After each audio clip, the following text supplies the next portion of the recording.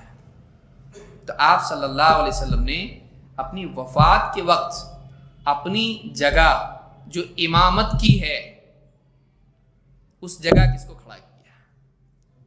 ابو بکر صدیق رضی اللہ عنہ. تو یہ وفات کے وقت کی بات ہے، یہ آپ کی زندگی کے ایام کی بات ہے کہ جس میں آپ واپس بھی تشریف لائے وقتی طور پر، لیکن اپنے بعد اپنی جگہ پر کس کو کھڑا کیا؟ ابو بکر صدیق رضی اللہ عنہ کو. اور اس کی بہت ساری دلیلیں اور روایتیں ہیں، اس پہ ابھی ہم کو کلام نہیں کرنا ہے. لیکن اس حدیث سے شبہ پیدا کیا جاتا ہے کہ خلافت کے حقدار کون تھے، کیونکہ آپ کو اپنی بات بنا کے گئے تو یہی تھے. نہیں، وہ وقتی طور پر آپ کے جانشین تھے. آپ کی وفات کے بعد آپ کا جانشین خلیفہ بننے کے لائق وہ تھا جس کو آپ نے اپنی جگہ، نماز کی جگہ میں امام کیسا ہونا چاہیے؟ سب کا امام بنا، اس کے پاس اتنا علم، اتنی صلاحیت ہونا چاہیے. تو امام ابو بکر صدیق رضی اللہ عنہ کو آپ نے اپنی جگہ ان کو کھڑا کیا. تو یہ ہماری دلیل اور بہت ساری دلیلیں اس کے علاوہ. تو اس طرح سے بعض اوقات اپنے طور پر آدمی کچھ بھی فضیلت نکالتا ہے، لیکن اس سے ایک قدم آگے جاتے ہیں. حضرت علی سے ہی پوچھ لیتے ہیں کہ زیادہ افضل کون ہے. فضیلت اگر ماننی ہے، جب یہ کہہ رہے ہیں کہ حضرت علی افضل ہیں، انہی سے اگر پوچھا جائے تو، بلکہ انہوں نے خود پوچھا بتانے کے لیے. وہب السوائی کہتے ہیں خطبنا علی رضی اللہ عنہ، ہم سے علی رضی اللہ عنہ نے ہمارے ہاں خطبہ دیا، ہم کو ایک خطبہ دیا. فقال من خیر هذه الامة بعد نبیها، چپکے سے کہیں نہیں کہہ رہے ہیں، کہاں کہہ رہے ہیں؟ خطبے میں. کہا اس امت کا سب سے افضل شخص کون ہے؟ نبی صلی اللہ علیہ وسلم کے بعد. خطبے میں سوال پوچھ رہے ہیں. وہب السوائی کہتے ہیں فقلت انت یا امیر المؤمنین، کیا کہا؟ اے امیر المؤمنین، آپ ہی ہیں. اچھا، اس وقت میں وہ کون ہیں؟ مسلمانوں کے امیر ہیں. یعنی یہ بعد کے زمانے میں ابھی ڈر بھی نہیں ہے ابو بکر و عمر سے. آدمی کیا بولتا ہے؟ حضرت علی جانتے تھے ایسا صحیح نہیں ہے، لیکن کیا کریں گے، اتنے سارے لوگوں کے بیچ میں اکیلے کچھ نہیں کر سکتے تھے. تو ایسے وقت میں تو آدمی کو اپنی بات چھپا کے چلنا پڑتا نا، جان بچانے کے لیے. اچھا، خلیفہ بنے نا، طاقت پوری ہے، امیر مسلمانوں کے، پوری پولیٹیکل پاور ان کے ہاتھ میں ہے. اب تو بول سکتے ہیں نا کہ ابو بکر و عمر رضی اللہ عنہ صحیح آدمی نہیں تھے. بول سکتے کہ نہیں بول سکتے؟ خلیفہ ہے مسلمانوں کے. اور اگر اب بھی نہیں بول سکتے تو تم خلیفہ ایسے کو مان لو جو اتنا ڈرتا. سوال ہی پیدا ہو رہا ہے کہ تم کس کو مانے. تمہارا یہ کہنا خود حضرت علی کے اوپر سے اعتماد کو ختم کرنے والی بات ہے کہ خلیفہ کی بھی ڈرتا. ایسے آدمی کو بناتے لیڈر اپنا جو پاور آنے کے بعد بھی ڈرتا ہے بھائی کیا بولوں، بول نہیں سکتا میں سے بات. کہا من خیر هذه الامه بعد نبیها، ہم نہیں مانتی ہے علی ایسے تھے، بہادر انسانوں میں سے تھے، وہ جری تھے اور سچے تھے، اسی لیے تو جرأت سے بول رہے ہیں. کیا کہہ رہے ہیں؟ نبی صلی اللہ علیہ وسلم کے بعد کون سب سے افضل ہے اس امت میں؟ فقلت انت یا امیر المؤمنین، کہا آپ اے امیر المؤمنین. قال لا، کیا کہا؟ نو، نہیں. خیر هذه الامه بعد نبیها ابو بکر ثم عمر رضی اللہ تعالیٰ عنہ. کہا اس امت میں ایک تیر نہیں 2 تیر مارے شیعہ کی جگر پہ، دوسرا زیادہ مہنگا ہے، زیادہ اندر تک جاتا ہے. حضرت عمر کا نام سنتے ہی چڑھتے ہیں شیعہ بہت، حضرت عائشہ کا نام آتے ہی چڑھتے ہیں. اللہ ہر ایک کو توفیق نہیں دیتا صالحین کی محبت کی. اس امت میں سب سے افضل نبی صلی اللہ علیہ وسلم کے بعد اس امت میں افراد جتنے بھی ان میں سب سے افضل اگر کوئی ہے تو ابو بکر صدیق رضی اللہ تعالیٰ ہیں، اور ان کے بعد حضرت عمر. بولنے والا بول رہا ہے آپ، لیکن کیا بول رہے ہیں؟ نہیں. اس کو آپ کیا کہیں گے؟ تواضع، مطلب دشمنوں کے سلسلے میں تواضع، غلط لوگوں کے سلسلے میں تواضع اور جھوٹ، کیسے صحیح ہو سکتا ہے؟ حضرت علی سچ بول رہے ہیں، ان کے حساب سے کیا ہو گیا؟ یہ جھوٹی ہو گیا نا. نہیں بھول گئے تھے، نہیں بہت ڈر رہے تھے اس وقت میں، نہیں مسٹیک سے ہو گیا. کیا ہے یہ؟ کیا ہے؟ امام احمد نے اس کو روایت کیا ہے اور یہ اس کی سند قوی ہے، یہ صحیح روایت ہے. تو معلوم ہوا کہ حضرت علی کے نزدیک بھی افضل کون تھا؟ ابو بکر صدیق رضی اللہ تعالیٰ عنہ، اور ان کے بعد حضرت عمر رضی اللہ عنہ. تو یہ روایت خود بتاتی ہے کہ حضرت علی سے افضل، اور اہل السنہ والجماعہ کا عقیدہ یہی ہے. امت میں سب سے افضل افراد خلافت کی ترتیب پر ہیں. اہل سنت والجماعت کا عقیدہ کیا ہے؟ امت کے افراد کی فضیلت کی ترتیب خلافت کے اعتبار سے ہے. ابو بکر صدیق رضی اللہ تعالیٰ عنہ، پھر حضرت عمر، پھر حضرت عثمان، اور پھر حضرت علی رضی اللہ تعالیٰ عنہ مجمعین. یہ چاروں کی اس طرح سے ہی فضیلت ہے، ان کی اپنی فضیلت ہے، لیکن امت کے افراد میں افضل ترین اس ترتیب سے ہی ہیں. سب سے افضل کون؟ ابو بکر صدیق رضی اللہ تعالیٰ عنہ. نمبر 3، تیسری مثال من مانی فضیلت، میلاد کی فضیلت لیلۃ القدر پر. بعض لوگوں نے لکھا ہے اس کو، اس سے بھی افضل ہے یہ کہ میلاد جو ہے کیا ہے؟ یہ لیلۃ القدر سے بھی افضل ہے۔ بعض لوگوں نے دوسری چیزوں سے افضل اس کو بتایا ہے۔ نبی صلی اللہ علیہ وسلم کی پیدائش کا دن، یقیناً وہ دن جس دن نبی صلی اللہ علیہ وسلم پیدا ہوئے، اس دن ساری انسانیت کے لیے خیر دنیا میں آئی یقیناً، لیکن ہم کسی دن کو، کسی وقت کو اپنی طرف سے فضیلت نہیں دے سکتے ہیں جب تک کہ دلیل اس کی نہ ہو۔ اگر اس دن کو منانا اور باقی دنوں سے افضل بتانا ہوتا تو آپ صلی اللہ علیہ وسلم نے جب یہ بتایا کہ جمعہ کا دن باقی سارے دنوں میں افضل ہے، تو آپ یہ بھی بتاتے کہ 12 ربیع الاول، 9 ربیع الاول یا جو بھی تاریخ ہے بھائی، اس میں جھگڑا ہی نہیں کر رہے ہم لوگ ابھی۔ جو آپ کی پیدائش کا دن ہے سال کا، سال میں ایک بار، ہر ہفتے تو نہیں منا رہے نا، دلیل دیتے ہیں پیر کی اور مناتے ہیں سال میں ایک بار، جو پیر کو بھی نہیں آتا کبھی۔ تو جو منا رہے ہیں اس منانے کے بارے میں نبی صلی اللہ علیہ وسلم سال کی وہ تاریخ بتاتے، یہ تاریخ سارے سال کے باقی دنوں اور ساری تاریخوں میں کیا یہ دن سب سے افضل، کیوں نہیں بتائے؟ چھپائے؟ اتنی بڑی چیز چھپا دی۔ لیلۃ القدر سے افضل اللہ نے کیا فرمایا؟ لیلۃ القدر خیر من الف شہر۔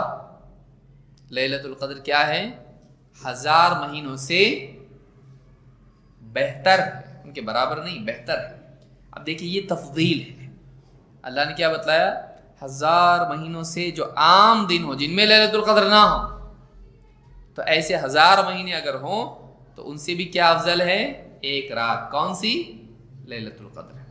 تو یہ راتوں میں اللہ نے ایک رات کو فضیلت دی ہے اور مہینوں کے مقابلے میں اس کو افضل بتایا ہے۔ 1000 مہینے نبی اکرم صلی اللہ علیہ وسلم کی صحابی ابو قتادہ الانصاری کہتے ہیں ان رسول اللہ صلی اللہ، اب دلیل کیا دیتے ہیں اس کی، کہتے ہیں ان رسول اللہ صلی اللہ علیہ وسلم سئل عن صوم الاثنین، پیر کے دن کے روزے کے بارے میں آپ سے پوچھا گیا، فقال فیہ ولدت وفیہ انزل علی، اسی دن میں پیدا ہوا اور اسی دن مجھ پر قرآن کی وحی نازل ہوئی۔ پیر کا دن کیا ہوا؟ اسی دن میں پیدا ہوا اور اسی دن مجھ پر وحی نازل ہوئی، پیر کے دن۔ تو آپ کہتے دیکھو اس سے معلوم ہوا کہ اپنی پیدائش کا دن اس کی فضیلت ہے اور اس کو منانا چاہیے، ٹھیک ہے، ویکلی کہ ایئرلی۔ دلیل لے رہا ہے کون سی؟ ہفتہ واری، اور عمل کر رہا ہے کون سا؟ سالانہ۔ نبی صلی اللہ علیہ وسلم نے فضیلت یہاں پر کس کی بتائی؟ دن کی، اور تو کیا فضیلت دے رہا ہے؟ ڈیٹ کی۔ اب سوچیے، اور آدمی کرتا ہے اور کوئی پکڑتا بھی نہیں اس کو، نہیں پکڑنا کمال ہے، کرنا نہیں۔ کہ آدمی جو جی میں آئے بولے کہ دیکھو دلیل میں مل رہا ہے کہ نبی صلی اللہ علیہ وسلم بتایا میں پیدا ہوا اس دن،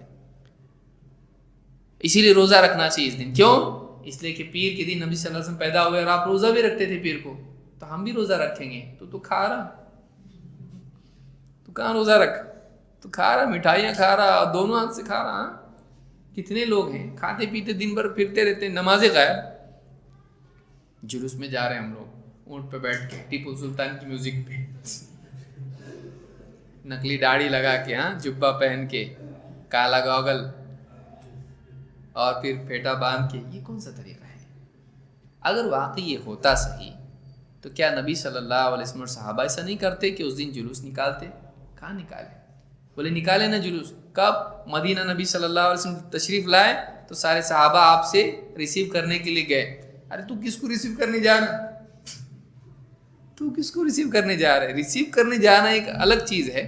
ایک آدمی مثلا ایئرپورٹ پہ جا کے جلوس نکالے اور وہ دلیل دیں کہ فلانے ہمارے چچا آ رہے تھے نا حج سے، واپس تو لانے گئے تھے، تو تم کیسے گئے تھے لانے کو تمہارے چچا کو؟ ارے میں حج سے لانے گیا تھا، جلوس منانے کے لیے نہیں گیا تھا وہاں پہ ایئرپورٹ پہ۔ دلیل کہاں کی؟ عمل کون سا؟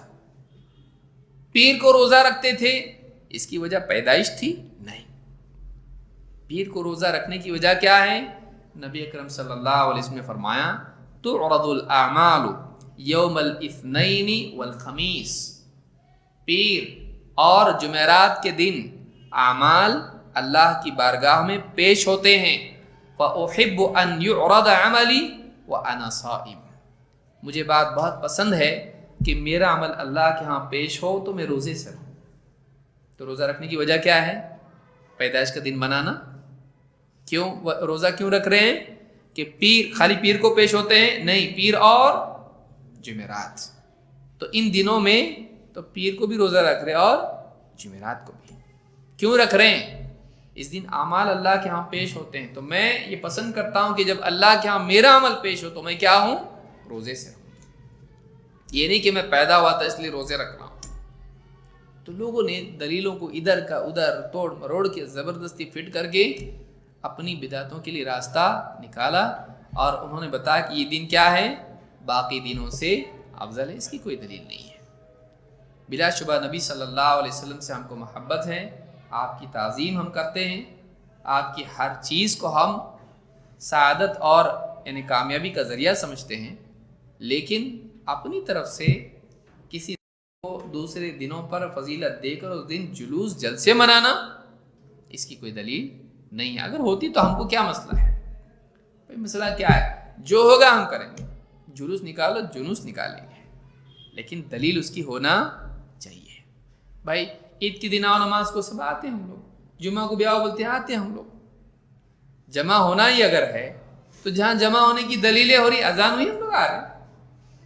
اذا نودی للصلاۃ من یوم الجمعۃ فاسعوا الی ذکر اللہ وذروا البیع. کام دھندے چھوڑ کے آ رہے، جلوس میں بھی جائیں گے کام دھندے چھوڑ کے. دلیل تو دو. دلیل کیسی ہونا چاہیے؟ ابو بکر رضی اللہ تعالیٰ نے جلوس نکالے، عمر رضی اللہ عنہ نے جلوس نکالے. اس کی دلیل ہے؟ نہیں ہے. جب انہوں نے نہیں کرا، ہم نے، جب وہ گناہگار نہیں ہوئے کر کے جلوس نہیں نکال کے، ہم کیسے ہو جائیں گے؟ وہ نبی کے دشمن نہیں ہوئے جلوس نہیں نکال کے، ہم کیسے دشمن ہوں گے؟ وہ اپنے گھروں کو 12 ربیع الاول کو نہیں سجاتے تھے، کچھ خاص پروگرام ان کے نہیں ہوتا تھا، وہ برے نہیں ہیں، تو ہم کیوں برے ہو گئے؟ وہ صحیح تھے. کیوں؟ اس لیے کہ یہ دین میں نہیں ہے. اس دین کی واقعی فضیلت منانا کوئی اس کی دلیل نہیں ہے. آپ کو صحابہ سے تذکرہ بھی نہیں ملے گا کہ فلانی تاریخ نبی صلی اللہ علیہ وسلم کی پیدائش کا دن ہے، اس دن خاص یہ کام کرنا چاہیے، ذکر کرو، درود پڑھو، تلاوت کرو. اپنی طرف سے کوئی اس طرح کی خصوصیت ہم رکھ سکتے نہیں. ہاں اگر دیکھنے کی چیز یہ ہے تو یہ ہے کہ واقعی رسول صلی اللہ علیہ وسلم کی تعلیمات کیا ہے، آپ نے کیا حکم دیا، کن چیزوں سے منع کیا، آپ کی سنت کیا ہے، اس کے مطابق جینا. یہ دیکھنے کی تو توفیق نہیں. ایک دن پکڑ لیا سال کا اور دن جلوس منع کے سمجھ رہے کہ نبی سے محبت کا ہم نے حق ادا کر دیا. یہ حق ہے نبی کی محبت کا، تو پھر کیوں ادا نہیں کیا ابو بکر و عمر رضی اللہ تعالیٰ عنہ نے؟ کیوں ادا نہیں کیا حضرت عثمان اور علی رضی اللہ تعالیٰ عنہ نے؟ کیوں حضرت عائشہ اس دن خاص مٹھائی نہیں بناتی تھی گھر کے اندر کہ آج میرے نبی اور میرے شوہر بھی ہیں، ان کی پیدائش کا دن ہے؟ اللہ کے رسول صلی اللہ علیہ وسلم کی وفات کے بعد 48 سال تک حضرت عائشہ رہیں، آدھی صدی، ہاف سینچری، اتنے سال زندہ رہیں. کیوں نہیں کیا حضرت عائشہ نے اپنے گھر میں؟ کیوں نہیں مٹھائی بنوائی اس دن؟